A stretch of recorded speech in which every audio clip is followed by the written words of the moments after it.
L'équipe de France passe en quart de finale grâce à sa victoire 3-1 contre la Pologne. Incroyable match. But d'Olivier Giroud, évidemment qui dépasse Titi Henry, et évidemment but de Kylian. Débrief à chaud, c'est parti.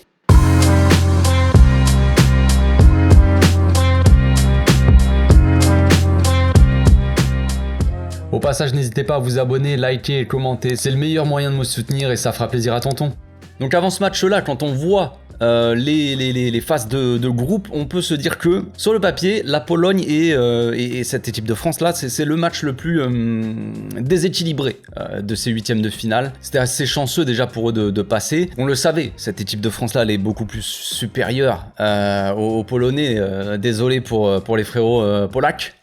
Mais voilà, on le savait, cette équipe de France allait logiquement écraser la Pologne. Sur le papier, voilà, c'est au vu des matchs d'avant, tout ça. Voilà, la Pologne, on l'avait vu contre l'Argentine, ils avaient quasiment pas vraiment joué, ils s'étaient contentés de défendre avec un gardien qui avait été monstrueux, tout ça. Et voilà, donc là, on s'est dit, qu'est-ce qui va se passer face à des Mbappé, à des Dembélé sur le côté, tout ça. Et au final, c'est pas ce qu'on croyait.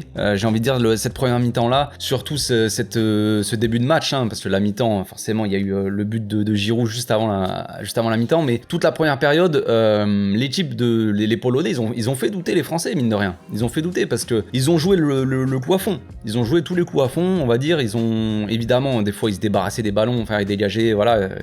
Ils avaient pas trop envie de s'embêter non plus. Mais ils y sont allés un peu plus. Ils ont essayé de construire quelques actions. Il y a eu des actions très dangereuses. Il y a eu des actions miraculeuses aussi. Un grand miracle que l'équipe de France n'encaisse pas un but. À un moment, je sais plus à quelle minute c'est, mais juste avant le but de l'équipe de France, où il y a un centre sur le côté gauche, ça arrive pour, je crois que c'est Cash, le latéral droit qui arrive, qui tire sur Lloris, qui l'arrête des deux genoux, ça revient sur un joueur, je sais pas, c'est n'importe quoi. Il y a un joueur qui contre le ballon, après il y a un deuxième joueur, je crois que c'est Koundé qui contre sur peut-être Koundé, je sais plus, qui compte sur la ligne. C'était incroyable. Donc on s'est dit finalement, et si la Pologne le faisait, quoi, et si défensivement ils arrivaient à tenir et avoir cette équipe de France là sur des contres ou sur la moindre occasion, je sais pas.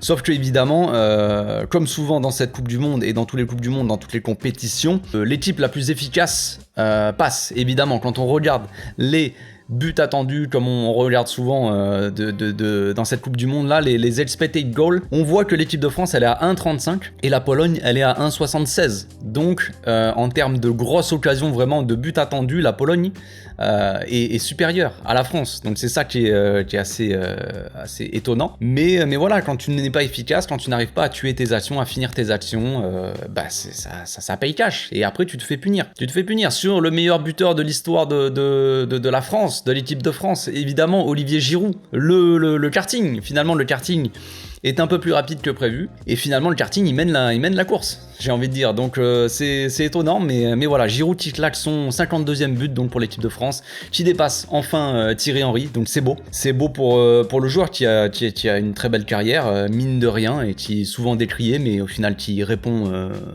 toujours au rendez-vous. Donc Mbappé quand même sur l'action, qui lui fait une belle petite passe, Giroud qui se démarque et qui se retrouve complètement seul, et qui croise bien sa frappe, et ça fait 1-0 juste avant la mi-temps, et là ça donne un gros coup derrière la tête aux Polonais, forcément, qui avaient bien résisté jusque-là. Mais voilà, on sentait que après ce but-là, ça allait dérouler, c'était un peu fini. Retour des vestiaires, au final, la Pologne n'a pas lâché l'affaire, on va dire, même si évidemment la supériorité était largement en faveur de la France, on va dire. Ils ont eu beaucoup plus d'occasions en deuxième mi-temps, ils avaient la possession, ils ont tenté 9 tirs à 8. Bon, ils en ont cadré beaucoup plus aussi, l'équipe de France, on en a cadré 5 et la Pologne 2 en deuxième mi-temps. Donc voilà, on sentait l'équipe de France qui montait en puissance, avec un Rabiot au milieu qui a un gros volume de jeu, qui est toujours aussi important dans cette équipe-là. Un Griezmann toujours aussi important aussi, évidemment, par son orientation du jeu, ses déviations, ses replis défensifs aussi, c'est lui qui tacle en défense, ouais, c'est incroyable. Donc un gros match de Griezmann, un gros match de Rabiot aussi, évidemment, et j'ai envie de dire aussi quand même un match assez moyen d'Mbappé, parce que je vais m'expliquer, on va me dire sinon je sais pas quoi, mais Mbappé en soi, avant ses buts et avant, heureusement qu'il y a les stats en fait qui existent, parce que Mbappé, son match est pas forcément incroyable, surtout en première mi-temps où il s'est bien fait tenir par le latéral, là, par un cash, là, l'arrière droit. Et au final, quand même, il se retrouve avec un doublé et une passe décisive. Donc on peut dire que c'est un très gros match et c'est sûrement l'homme du match, hein, j'imagine, Mbappé. Mais en soi, avant ces buts-là, c'était pas non plus exceptionnel. C'est pareil pour Dembélé, c'est encore pire pour Dembélé. Il sort quand même avec une passe décisive, Dembélé, mais on a retrouvé le Dembélé du Barça. Le Dembélé des grands rendez-vous, le Dembélé un peu approximatif qui va te faire des bonnes accélérations, mais qui après va être un peu plus brouillon quand il s'agit de centrer ou de tenter des frappes, qui va pousser des ballons, des fois, d'un coup, il va te pousser la balle à 50 mètres et il la donne au gardien. Enfin, tu vois, ce genre de Dembélé-là, on l'a retrouvé. On l'avait un peu perdu ces derniers temps, mais là il est bien là. Il est bien de retour, Dembélé. Donc voilà, et après, Mbappé, évidemment, voilà, match un peu peut-être plus mitigé en première mi-temps où il a été bien tenu, il n'arrivait pas forcément. Après, évidemment, les Polonais, ils y sont allés fort sur lui, hein, parce que après, Mbappé, de toute façon, est assez monstrueux en termes de vitesse, en termes de puissance, tout ça, d'explosivité. C'est très difficile de tenir Mbappé. Vous le savez bien, on a tous la télé. Donc, t'es obligé d'un peu de faire des petites fautes, de l'accrocher, des trucs comme ça. Donc, évidemment, il y avait les commentateurs Beansport qui pouvaient pas s'empêcher de chouiner à la télé. C'était assez dur à entendre, hein, je vous avoue. Dès qu'il a le ballon, Mbappé, allez Kylian, allez. C'est un peu fatigant, mais bon, c'est comme ça. C'est les matchs de l'équipe de France, donc bref. Mais en tout cas, il s'est, on va dire, bien rattrapé en deuxième mi-temps, le Kylian, hein, quand même, avec ses deux buts, hein, deux buts assez magnifiques, j'ai envie de dire. Franchement, c'est un peu les mêmes buts, un de chaque côté. Un dans la lucarne, on va dire, plus ou moins lucarne gauche, et l'autre dans la droite. Chesney ne peut rien faire, évidemment, donc voilà, une grosse qualité de frappe, de toute façon, Kylian, on le sait bien. Et ça fait donc 3-0, pour finir quand même avec un petit penalty. Les commentateurs étaient pas sûrs de la main d'Upamecano qui dépassait, et, ils ont dû un peu réfléchir. Mais finalement, donc penalty qui a été très mal tiré par Lewandowski, quand même, qui fait 50 sauts, je sais pas ce qu'il fait, frère, c'est fatigant, faut arrêter de tirer les penalties comme ça, frère, ça ne sert à rien. Donc quand même, ils l'ont retiré parce qu'il y avait 98 joueurs qui sont rentrés dans la surface. Et cette fois-ci, il a un peu mieux tiré, il a pris à contre-pied Lloris, qui avait arrêté peut-être un de ses premiers tirs au but, un de ses premiers penalties, Hugo Lloris, dommage pour lui, c'est dommage. Mais c'est comme ça, donc ça finit 3-1. Le score est, quand tu vois le score, tu te dis avant le match, logique.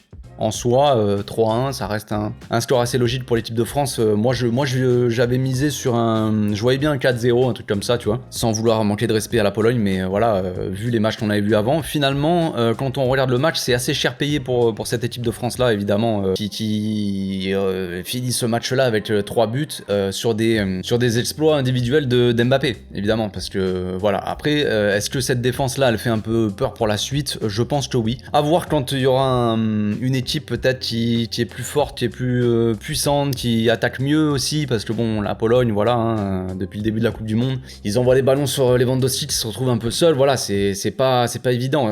Cette équipe de France là, elle est solide, elle est très tranchante devant et elle peut faire mal à n'importe quel moment, mais est-ce qu'elle est très rassurante derrière en défense? Je ne suis pas sûr. À voir contre un adversaire encore plus fort, on verra, mais pour l'instant, voilà, c'est bien, direction les quarts de finale pour eux, qui retrouveront donc soit l'Angleterre, soit le Sénégal, on verra ça tout à l'heure. On se retrouve tout à l'heure pour le débrief Angleterre-Sénégal. D'ici là, portez-vous bien, passez un très bon match. Ciao.